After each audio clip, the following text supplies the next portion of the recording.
এখনো আসছে না, ক্যান্সেল করতে হবে। স্যার আপনাদের লিভ কোথায় আছে?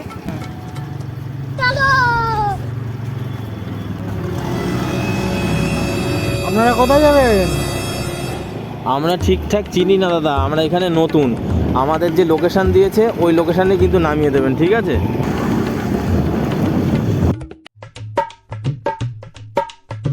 লোকেশন এটাই ছিল, এবার আপনার পয়সাটা দিয়ে দেন।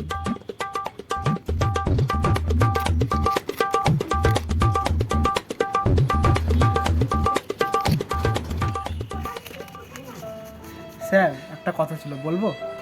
বলো। বলছি বুঝতেই তো পারছেন বাজারের অবস্থা খারাপ, একটু টিপ দেন। কেন? যা ভাড়া তাই তো দিয়েছি, ঠিকই তো দিয়েছি। এইটুকুর জন্য ফালতু গেজি করতে হবে না, দিয়ে দাও। দিয়ে দেবো। দিয়ে দাও। এলে